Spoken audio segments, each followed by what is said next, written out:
We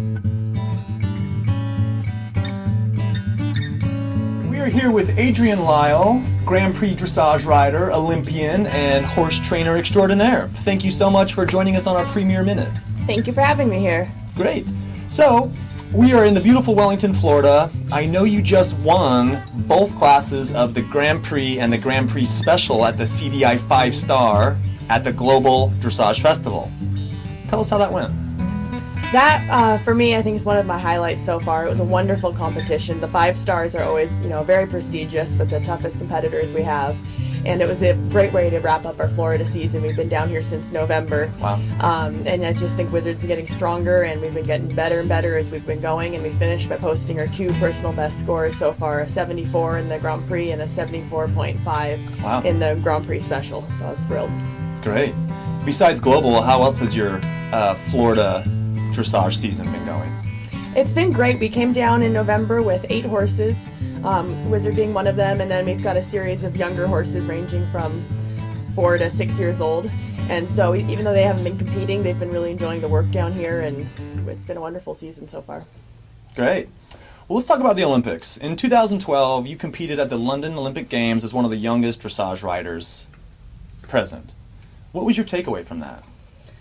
London was amazing. I mean, that's something that when you're a kid you always kind of dream of, but it's kind of always was like, God, I'm going to ride in the Olympics someday. And so it was just amazing that it actually happened and came together. And Wizard was, we learned the Grand Prix together. He'd never done Grand Prix. I'd never done Grand Prix, but under Debbie McDonald's training, we were able to sort it out together. And I think that was kind of a cool way to do it. Not many people, most of the time you learn on a horse that's already done it before. So the fact that we both kind of came up the ranks together and went to our first Olympics together was pretty special. That is.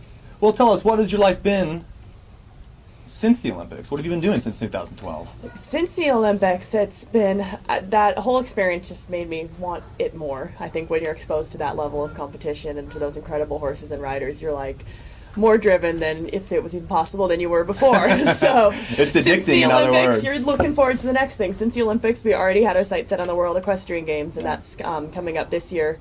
And so that's what we've been working to. As soon as one thing's done, you've got the next big thing to keep looking forward to, so it keeps you busy. Absolutely. And speaking more about the Olympics, tell us a little bit what it was like being a competitor there.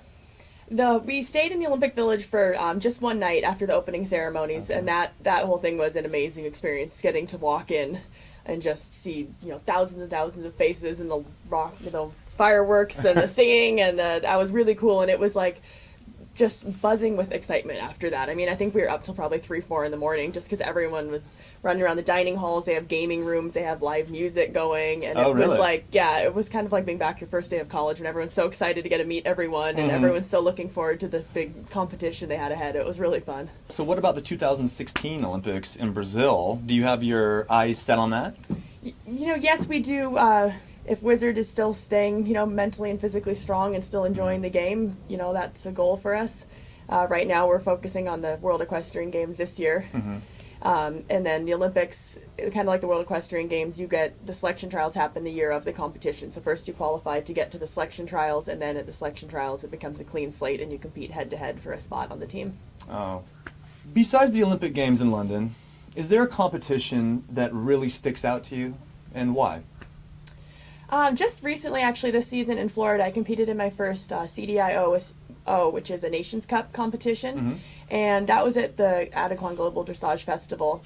We were a member that our Team USA got the team gold, and then Wizard and I went on to get the freestyle and the individual gold. I remember. And that was a really fun competition. I'd never been a part of a Nations Cup team, and just the camaraderie and the support, all the countries were all there waving our flags, and it really had this feeling of, riding for your country and being part of an international team, and then to have everybody do so well was wonderful. It was a really cool experience. Adrienne, what are you looking forward to in 2014? Well, this year for us is a World Equestrian Games year, and that's a huge, we got the Olympic milestone, and to be able to be on a World Equestrian Games team would be amazing for us. So we have our selection trials in Gladstone, New Jersey in June, and that's what this season's been leading up to, and that's our focus for the moment. Perfect. Well, listen, Adrienne, thank you so much for joining us on our Premier Minute. We enjoy watching you, we enjoy sponsoring you, and be well. Absolutely. Thanks for having me.